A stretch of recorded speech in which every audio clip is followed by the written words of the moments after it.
Hello, welcome to another episode of the Horror Vision Horror Podcast. My name is Sean, And I'm Missy. and we're going to talk about a movie. It's a couple years old, but it's relevant. It's timely because although this movie came out in 2019, its director has a very big movie out right now. So that director is Lee Cronin. The big movie is The Mummy. And this is his first feature length film, I believe. This is 2019's The Hole in the Ground, which he directed, co-wrote with Stephen Shields, who was a writer on Abigail after this, another movie I think we both love. Hmm. Um, and Lee Cronin is from Ireland. Okay, a little bit of context here. So a couple weeks ago, the Horror Vision, we posted our review of The Mummy. I was not on that. Missy and Anthony were on it. The reason I was not on it is because I swore that fucking movie off because I saw the trailer a gazillion times. I hate the trailer. The grandma, it's fun to be dead is just a cringe scene to me. I And agree. I ended up seeing it a week after you guys did because my boss really wanted to talk to me about it. And I was like, there had also been the article that dropped, I mean, it's kind of like bullshit in a way, but it's like, oh, Lee Cronin says it exists, the mummy exists in the same universe as Evil Dead because, of course, he did Evil Dead Rise, which I like more every time I watch it. I went to see the mummy. I did not hate it. I actually liked it. I thought it was a little bit long. Um, I almost wish they could have just called it an Evil Dead movie, and then we could have skipped about 30 minutes of the setup that was there. But Hmm. overall, like I enjoyed it. I rewatched Evil Dead Rise again, and as I thought, the further I get away from the marketing for that fucking movie, the more and more I like it. And that movie also has a cringe moment in the trailer of the movie, Hmm. which is Mommy's with the Maggots now. And I realized Right.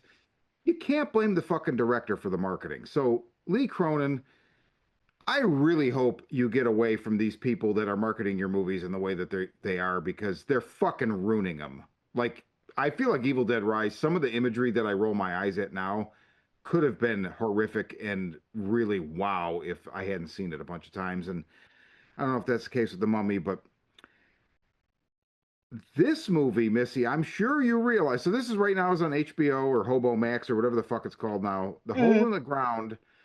Uh, this is a completely different movie. This is very calm and slow burn, and it steeps. It Uh, does.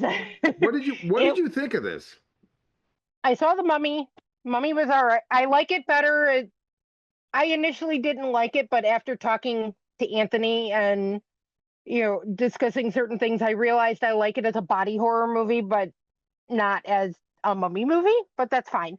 I have to revisit Evil Dead Rise because I only saw it the one time in the theater, and I had also seen the trailer 975 times and was irritable about it. And it, it I never got into it. And I keep saying I'm going to give the movie another chance, and I'm going to. Um, when you asked to watch The Hole in the Ground the other day, I, I don't know what movie I thought it was, but I thought I had seen it before. I haven't. Mm-hmm. Um, and so I have no idea what I was thinking of. And it's a slow burner. I'm not always very good with them. It ended up sucking me in. It took a little while. Um, I was trying really hard to pay attention to it because I'm like, oh, I am not in the mood for a slow burn kind of movie today. And I was Mm-hmm. afraid it was going to put me to sleep. It didn't. Once it got rolling, I actually it sucked me in pretty deep. Um, it uses paranoia and tension very, very well. Yeah. Um, and I realized that I was becoming paranoid watching this movie because it was sucking me in. So, Nice. like, all right, just go with it. Just, stop thinking about it as a slow burn and just go where it wants to go. Um, and I ended up digging it quite a bit. even though it took me a little while to get into it. Mm. It it does bear a lot it has a lot of parallels to the Babadook, which I hate, which does not work for me at all, but this one does. Because and I think a lot of it is because the leading lady she's fantastic. The girl who plays the mom. Um Shauna Kerslake. thank you. And she's sympathetic. Like Yeah. I cared about her. I cared Yeah. about her quite a bit. Um which you know, the Babadook, I don't like either of the characters, but here I cared about the mother. Um and she had a very sweet relationship with her little boy, so I cared what happened to them. This it's I don't know, it's very subtle and I can't entirely put my finger on it, but and I'm not always good at subtle. A lot of times I miss it, but it it works. It draws you through the story. It's playing with the idea that her son is not her son, that he's been replaced by, like, they never say it, but I'm gonna call it a changeling.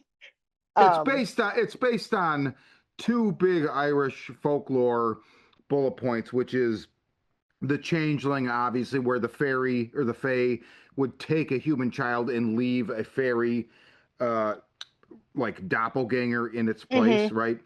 And it's also based on, let's see if I can pronounce this, Tuatha or Firbolg, which is, this is fascinating. So these are like ancient sites all across Ireland. Like according to I don't know, I was reading IMDb or no, I was reading Wikipedia, but I was also reading an Irish news like a periodical. So I don't remember where I got my information from. It's one of those two sources. As of 1991, there were 30 to 40,000 of these all over the Irish countryside, as old as 600 BCE. That is fucking mind boggling. But it's basically leftover ruins from prehistoric dwellings that Irish okay, folklore developed over the years to basically say, like, these are portals to the fairy world. okay. So, just as background, sorry.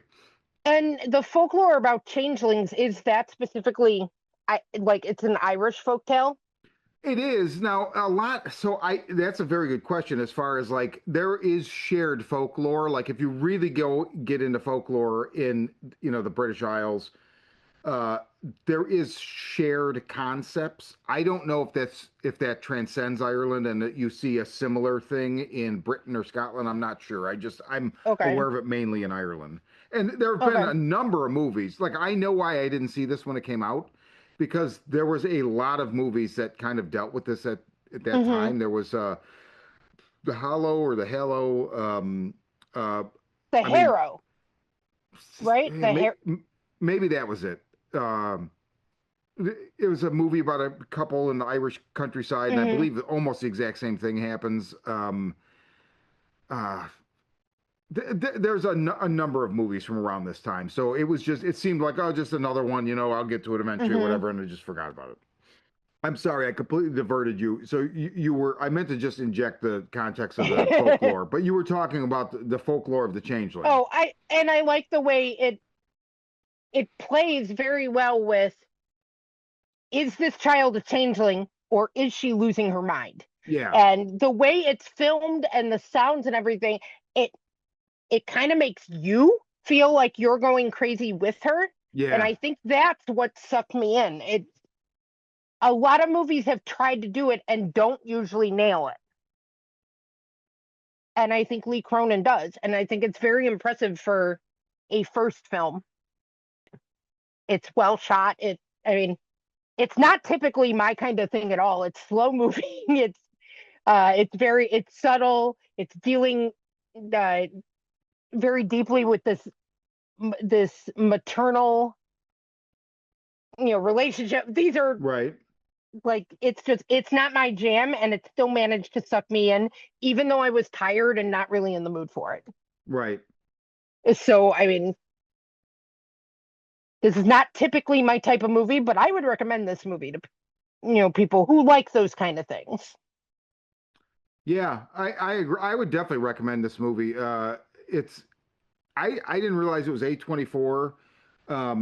I think that's come to mean a little bit something more in the last, like since 2018, 2019. I believe Hmm. Hereditary was 2018, and that really, I feel like, at least as far as my awareness, cemented it. And then it was within a couple of years, you start seeing people wearing A24 t-shirts like it's a band, and like, I mean, it's a little overblown. I'm not one of those guys that thinks like, oh, they can do no wrong. No, they totally can. But Right. also, I think they're a great company, and I just didn't know that this was associated with them, that they produced this, and it made sense when I saw it though. But the first of all, one of the things I thought was interesting, and you kind of touched on this, I was reading something where Lee Cronin said he was looking to find horror in kind of like everyday banal household situations, like we're eating dinner, what's my child doing in his bedroom with the door closed, like just Oh, and both of those right away I was like, oh wow, big scenes in the movie, both of those, like, wow, you found it, sir, you totally found it. that's um interesting. And he nailed it too, because he like nailed it. one of the creepiest scenes to me is the one where they're eating dinner and she's trying to figure out if her kid is her kid and trying to get him to eat something that in the beginning it's made obvious her child doesn't like. Yes, yeah. Oh So man, then when we revisit it and it plays a different way, it's super fucking unsettling. it is very unsettling. And I mean, look, this is a spoiler-free review, but I'm pretty sure everybody that's gonna watch this movie or whatever, like, obviously it's not her fucking kid, right? I mean, I maybe that's a spoiler, but I kind of feel like it's not, because there'd be no movie if Right. it was just her kid, right? Um, Well, and that's part of what made this movie work because they do actually answer the question. They leave you with other questions, but they answer yes, the question and they give you like they show you something. Like yes, they yes. give you a creature. It's not just hinted at. They give you a pretty cool looking creature. Yeah, it's got a good money shot. And also, you know what this movie reminded me of a lot from I think it was last year, was Daddy's Head. Oh, I could It's a see that. very similar, but again, so there's been a couple of these movies too, and around the time this came out, there was I can't think of the fucking name of the movie. There's a Scandinavian one and then an American remake. It's like the one about the mom where it's the two kids think that it's not their mom. She's in the bandages. It's like mommy. It's not mommy dearest, but it's something like that. I can't think of it, but it's basically the opposite, where it's like that's not our mother. She was replaced by something, and we don't know what it is, right? Okay. Um, Daddy's Head had a similar concept where it was, Hmm. but I forgot about Daddy's Head. That was a good one. it was, and this I think this ran so that could or this well this ran so that could walk. This is a better movie, but Daddy's Head was good. Also, like, filmed in, so it was filmed in Ireland, it was filmed in Dublin, Kildare, and Wicklow. It is fucking gorgeous. It is. It is so gorgeous. Tom Comerford is the cinematographer. um Holy shit, this movie is The just, cinematography is great. it's so good. I love the way he uses mirrors throughout the movie. Yeah, Mirrors and mirrored images. yeah. I think I've become like a Lee Cronin fan, which is weird. Like, Sean 2 weeks ago would have been, like, kicked me right in the fucking balls for saying that, because I was still so like hell bent on fuck the mummy. But like, I think he's a really smart filmmaker, and this shows his range. Like, Evil Dead Rise is so Evil Dead that it's like almost more evil. It's like the way, like, some people make 80s synth music now. Like, I don't think you're gonna be familiar with this artist, but the artist Dream Kid has said in an interview, he's like, Yeah, I mean, my stuff is like it's so 80s. It's not what the 80s actually sounded like. It's like a caricature of it. And I think that's kind of what's happened with like Evil Dead, where I'm watching The Mummy. I'm like, so many of these shots are so Evil Dead, but I'm like, but are they really Evil Dead, or are they like somebody's caricature of like Sam Raimi's very unique frenetic style? And I think there's an element of that. And then this is just not that. Like he shows like I'm capable of more than that. And yeah, I look, this is his first fucking feature. I mean, he did some shorts, some chapters in, there's a feature, Minutes Past Midnight, which I've never seen, but I remember from 2016. I remember the title. But it's like a anthology. So Okay, this is his first feature, and right. And it's it's a really very, good. yeah, it's a good first feature. I think he's definitely a talented filmmaker. His stuff intrigues me. It hasn't completely won me over, but I'm Mm, definitely interested in what else he does. And I do want to reassess Evil Dead Rise. The funny thing is, when I saw The Mummy, I didn't even realize it was the same director, but oh, I thought, like, I'm watching The Mummy going, all right, why the hell did it turn into Evil Dead Rise? Not realizing that it was the same director until um, me and Anthony did the episode and we were talking and he right. brought it up. Once he said it, I'm like, oh yeah, I totally see that, but I didn't know going into it. And this movie, I think it's a very good film. It's not exactly my jam, but I can still enjoy and appreciate it. He tries to show us horror from a different perspective, and I think that's neat. And he Yeah. definitely he's talented.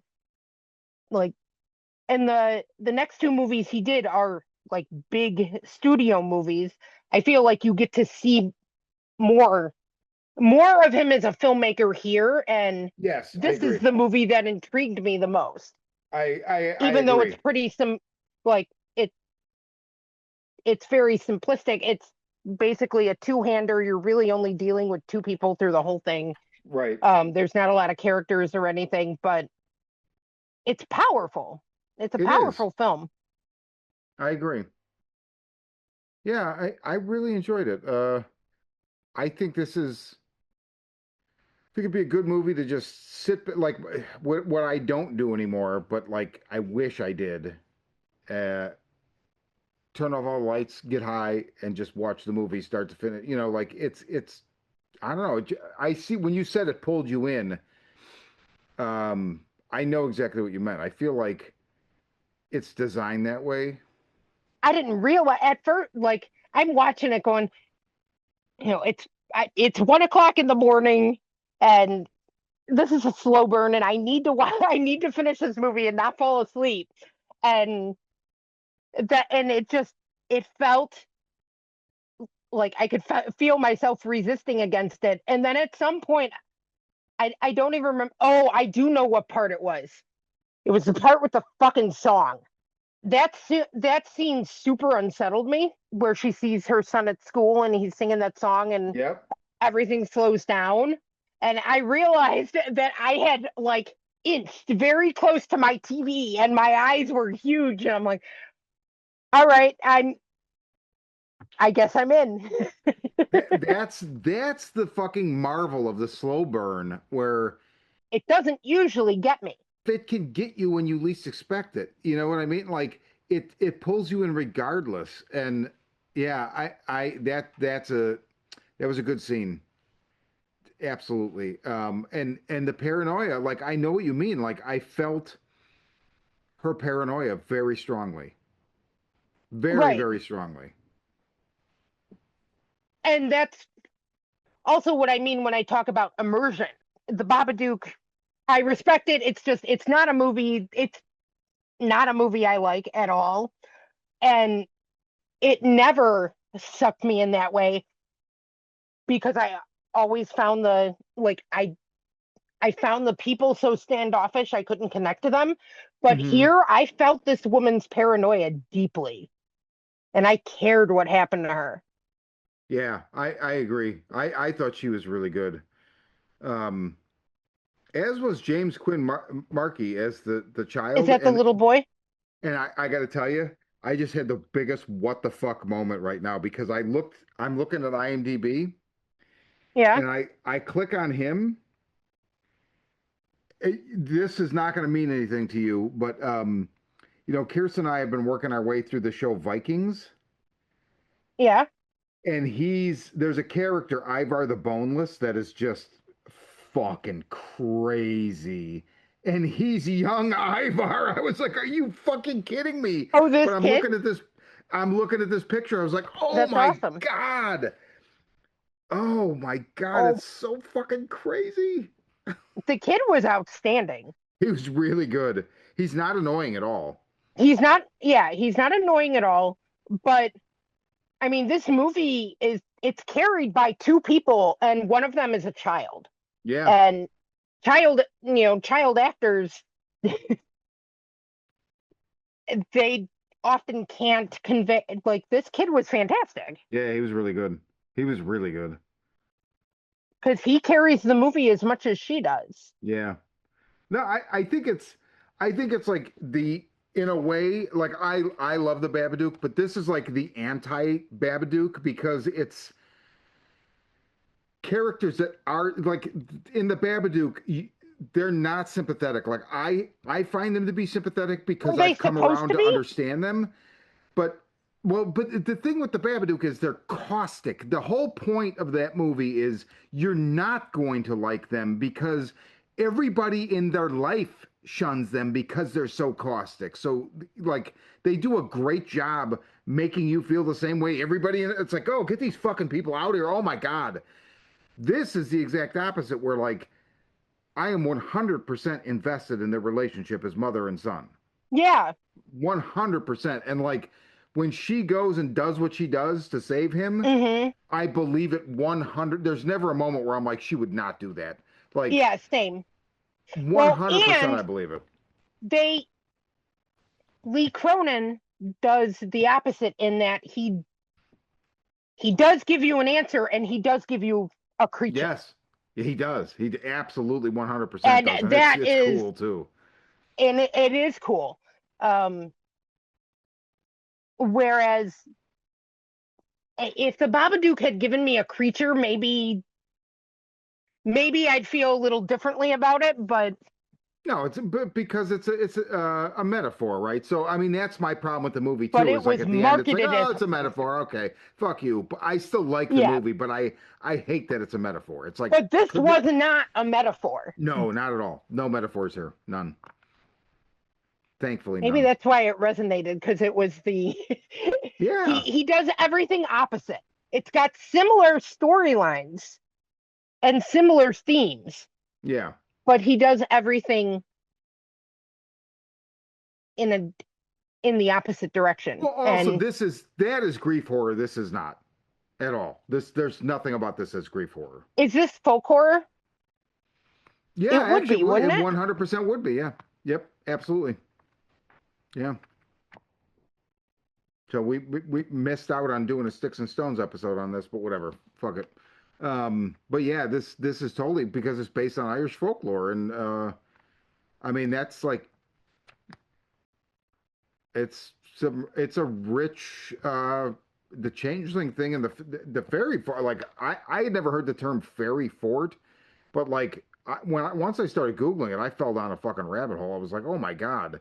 Like, it's a thing. I mean, they're usually, I think fairy fort is like for the non-resident, non-Irish, non-Celtic speaking people, but Okay. the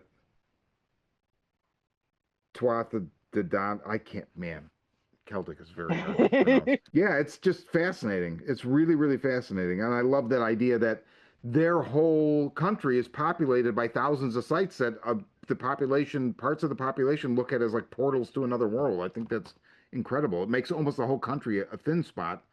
And that Yeah. makes a lot of sense. I mean, I've been there and I've never been to any of I've never been to any of those. Oh, I wonder if Glendalough. No. So Um, the hole, when we see the hole, is that just a real place? So I don't know what they actually like. I don't know what they used for that hole, but it's based on like the idea is that it's the remains of some kind of prehistoric something, dwelling or whatever. I love the way that looks because it's like you look at it the first couple times, you're like, is it moving? Mm-hmm. It almost looks Yeah, it like the looks fucking super cool. Sarlacc pit in Star Wars without the teeth and the tentacles. No, but it's got all these roots growing through it and everything. Like it looks Yeah, super awesome. yeah. And I don't know if it's, if it was a real place or if it was like something they built for the movie. That's a good question, actually. I didn't even think to look that up, but I'll be curious to know.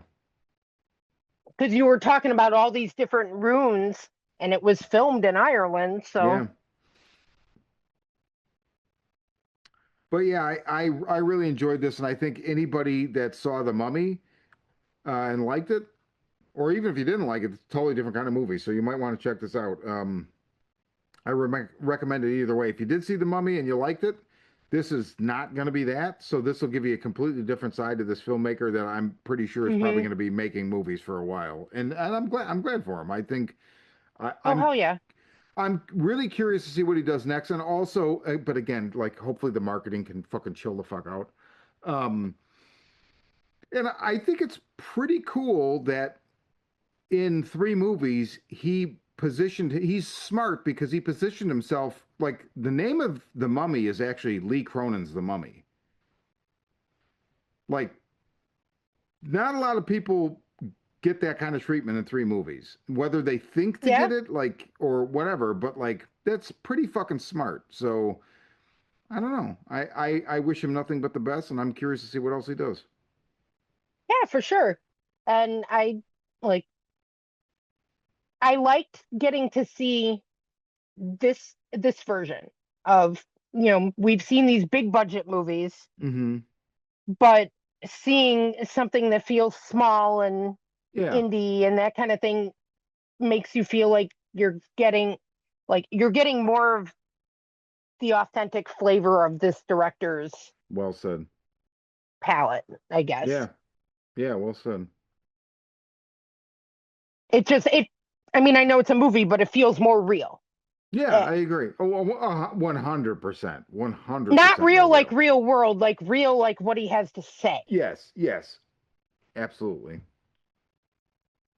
So I think that was cool. And if I was lukewarm on him before or like after seeing this, I want to see what else he does. Yeah, And I will give Evil Dead Rise another try. Uh, it's been a couple years, so I'll try to go into it more open minded. it's got the best intro of any of the Evil Dead movies, in my Okay, opinion. I've I thought that trust since you. the beginning. I've thought that since the first I time don't I even saw it. remember how it starts. I mean, I My saw it when we saw it in the theater, and that's it.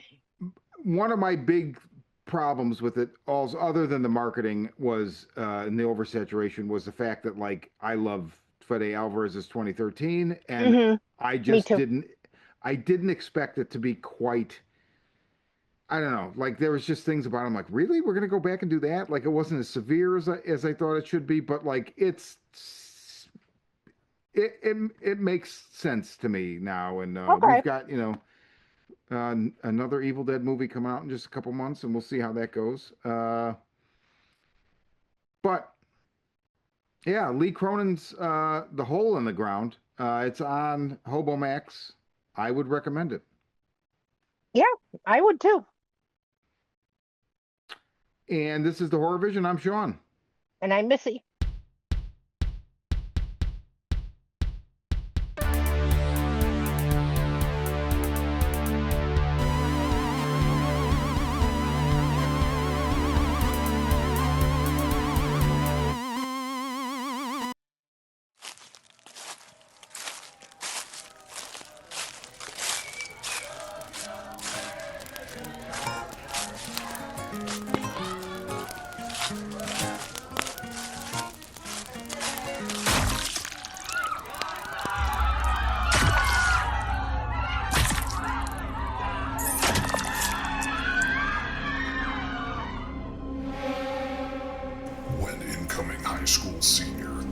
Creedy's boyfriend and classmates are brutally murdered at a party in the woods, the quiet suburban community of Sundown Hills transforms into a paranoid nightmare. Betrayal, corruption, and dark family secrets push Lisa dead center into a burgeoning class war where rival millionaires plot to steal the town's future between reliance on big oil and the incoming age of legalized weed, electric cars, and social conscience. As she struggles for answers, the killings continue, and Lisa finds the world she knew is little more than a lie to placate the masses and keep a satanic 1% in power. From the demented mind of Sean C. Baker, author of Murder Virus, a collection of desires, and Volume 4 comes Black Gloves and Broken Hearts, Teenage Giallo Mystery, available